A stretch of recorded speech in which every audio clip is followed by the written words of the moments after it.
So why did you bring your mother, Anna, at our place without even asking me about it? Because if she continues to live at that house, my mom would have no place for her and she would just suffocate.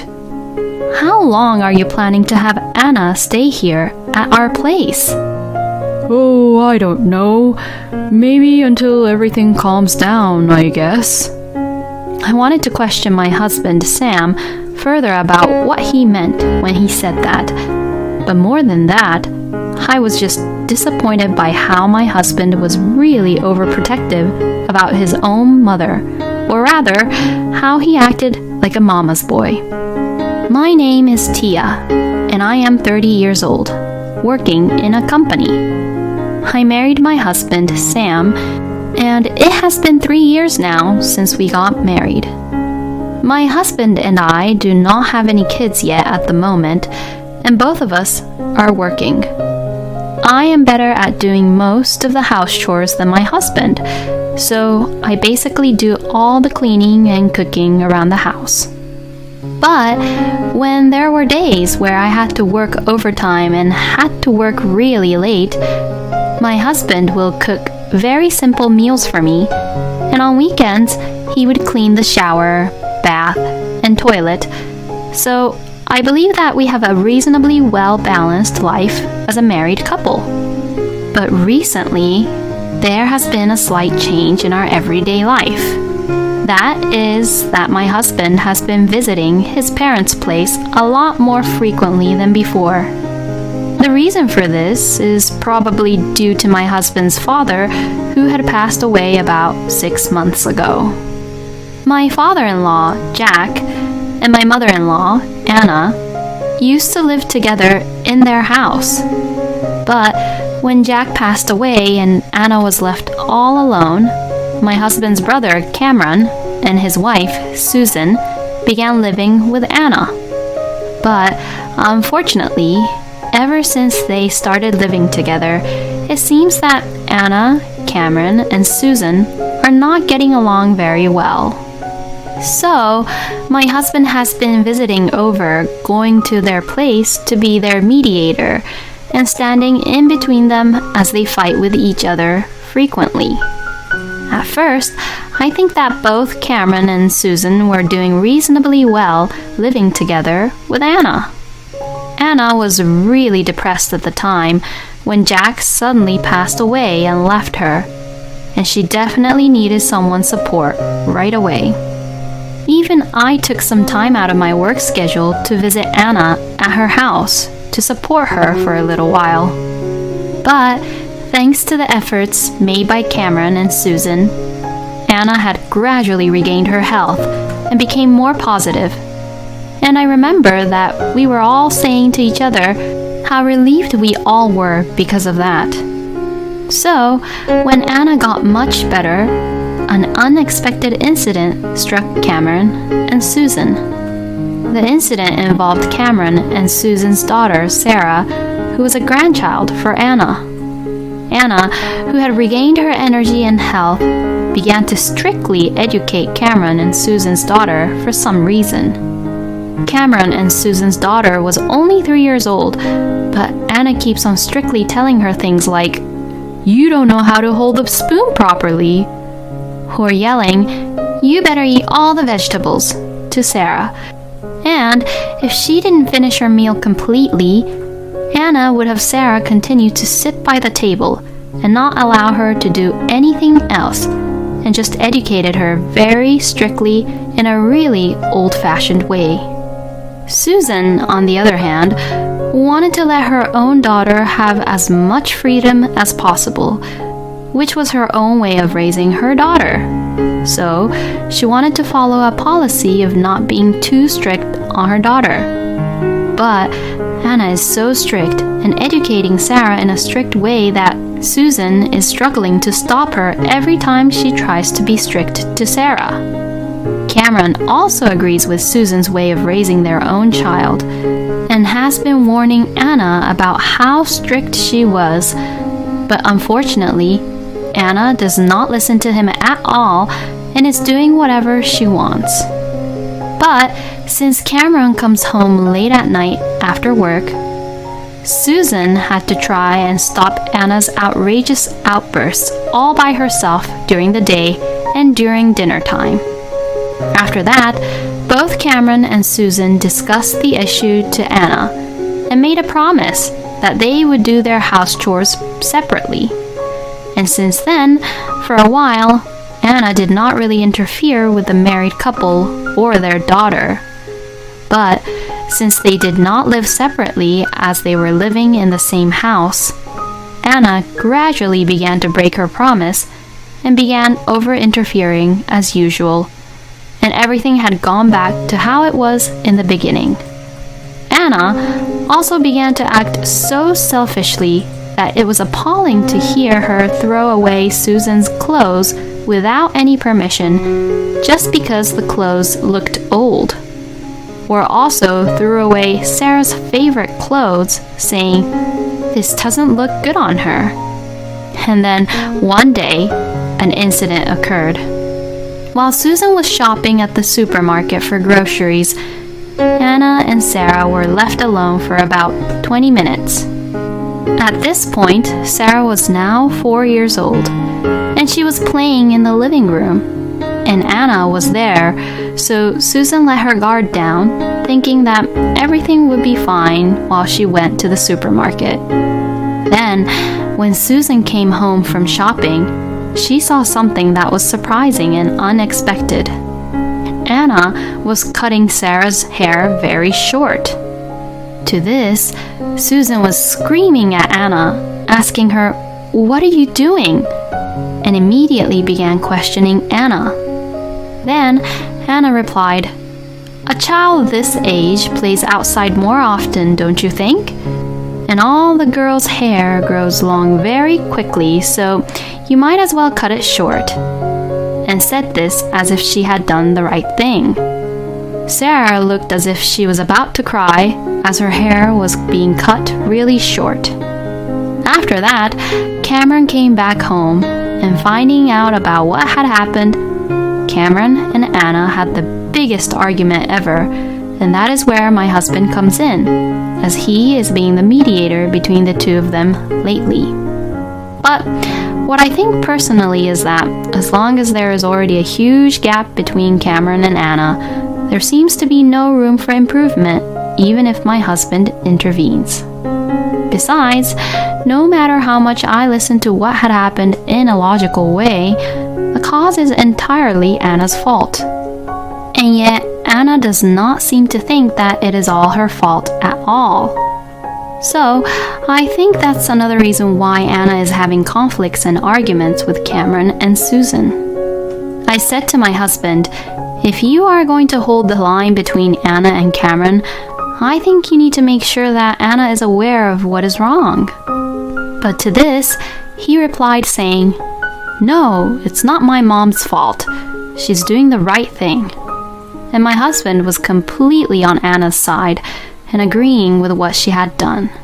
Hearing what Sam had to say, I really questioned if he was the right mediator for Anna, Cameron, and Susan. I contacted Susan because I was concerned about whether Sam was functioning properly as a mediator, although there were days when he made frequent trips to their house and even stayed overnight. Then to this, Susan replied, "To be honest, the gap between us got even more worse since Sam got involved here." Oh, I knew it.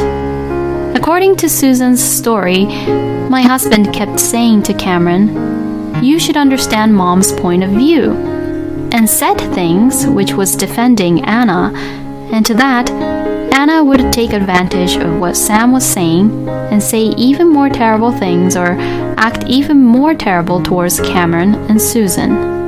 Since then, Cameron got tired of Anna and Sam and is completely unwilling to deal with them, and now Cameron and Susan is making preparations to leave the house. Hearing this story, I apologized to Susan about my husband. To that, Susan said, "Well, this would have happened sooner or later. and did not blame my husband for making things worse, even though it was his fault. That night, I arrived home after work and waited for my husband to come home so that I could teach him a lesson for what he had done. But then, Sam did something in which I had never imagined him to do. I'm home. Welcome home. I need to talk to you about something. Oh, yeah, me too. It'll finish quick, though. Mother! Huh? My husband had brought Anna into this house. Well, long time no see, Tia. Hello. I immediately grabbed my husband by the neck and questioned him as I whispered into his ears. What is the meaning of this, Sam? So why did you bring your mother, Anna, at our place without even asking me about it? Because if she continues to live at that house, my mom would have no place for her and she would just suffocate. How long are you planning to have Anna stay here at our place? Oh, I don't know. Maybe until everything calms down, I guess. I wanted to question my husband, Sam, further about what he meant when he said that.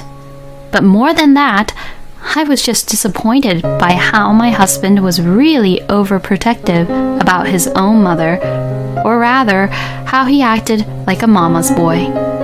When I was visiting Anna's house frequently, I didn't really notice it. But hearing Susan's stories and witnessing this kind of behavior made it clear to me that my husband is a mama's boy.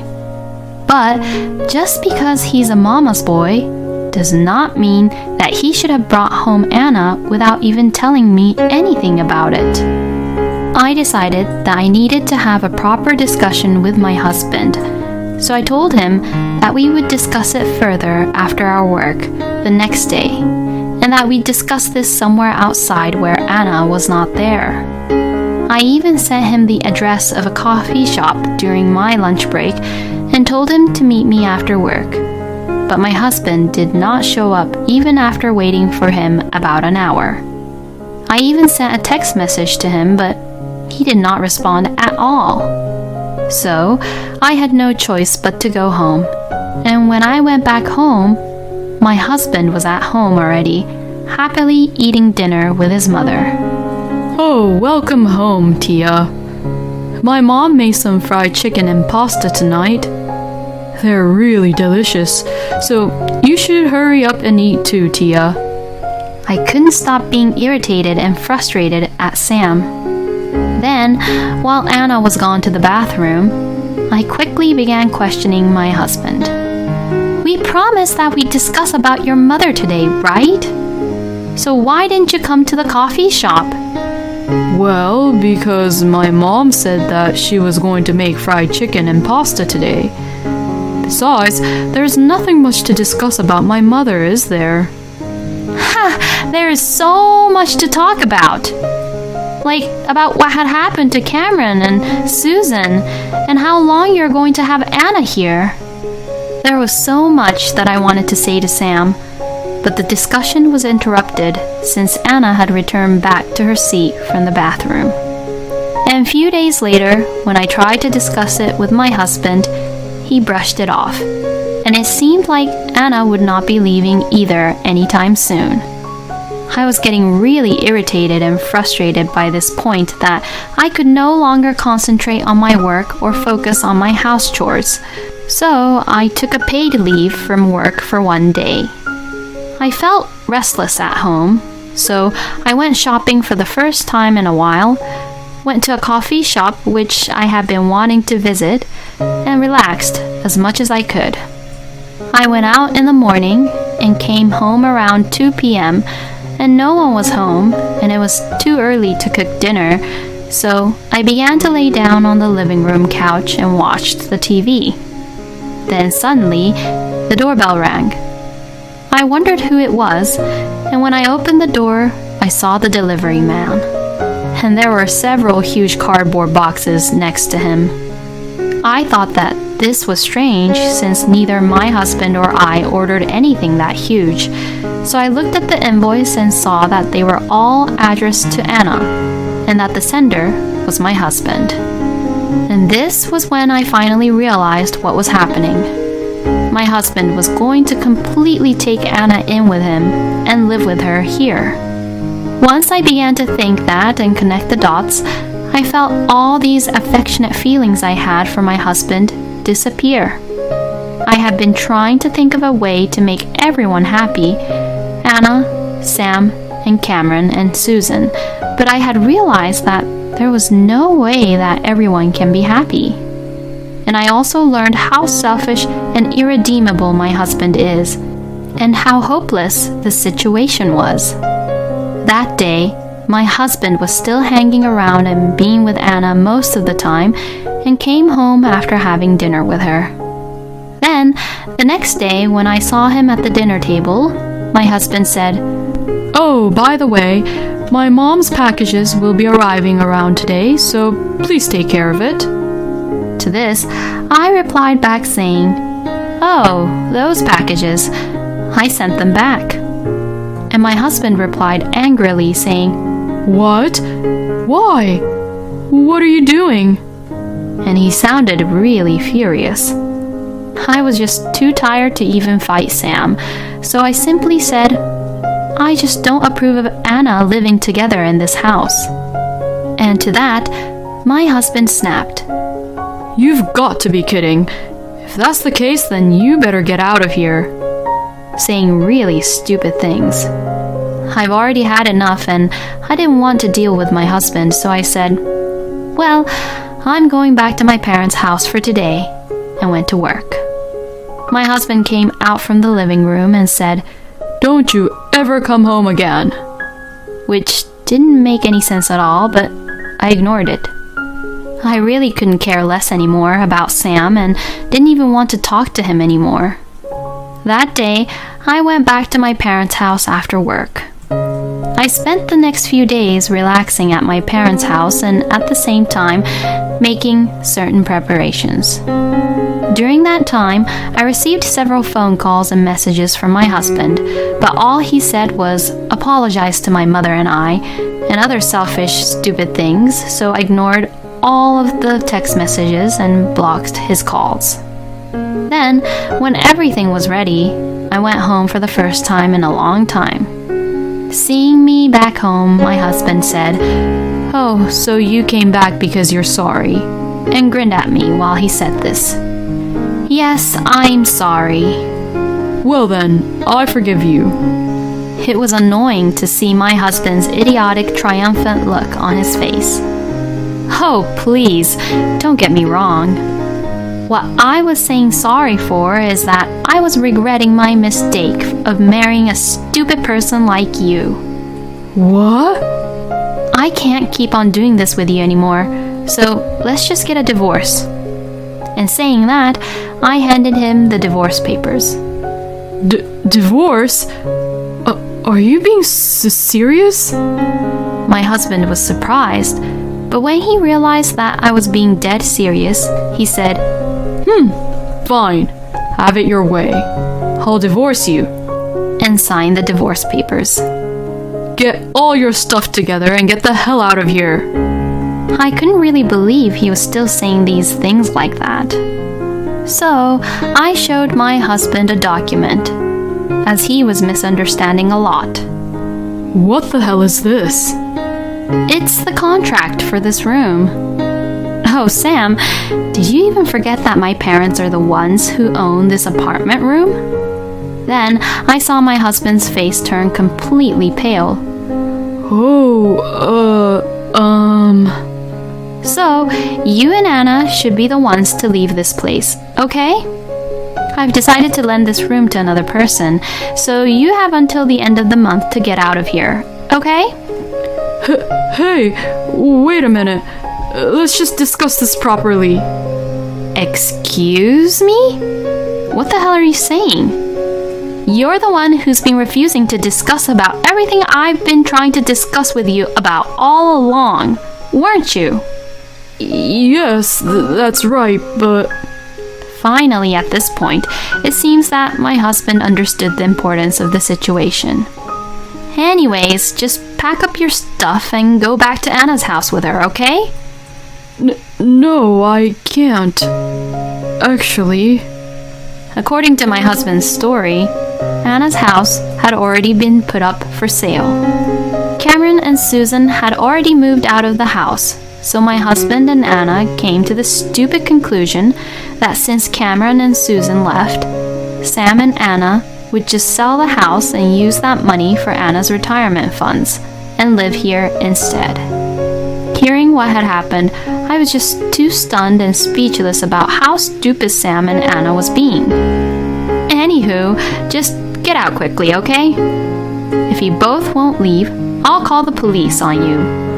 My husband had a look of despair on his face, and he looked really hopeless. I ignored him and just packed my bags and left the house. After that, I heard that Anna and Sam had rented a reasonably priced apartment for them to live in together.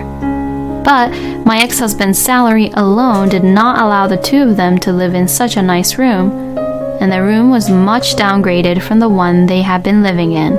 So Anna constantly complained about it to him, and because of that, my ex-husband was always irritated and frustrated. As for Cameron and Susan, they took this opportunity to move to the countryside, and they are now living comfortably in a place which is really rich in nature. And as for me, I am enjoying the life all on my own in an apartment for a single person. Recently, I also began to have a cat as my pet, and now I enjoy playing and hanging around with the cat at home every day after work, which helps me relax my mind too. Because of what had happened, I don't want to be in love for a while now, so I'm going to enjoy my life with the cat to the fullest. Thank you for watching until the end. Please subscribe to our channel. We hope to see you in our next video.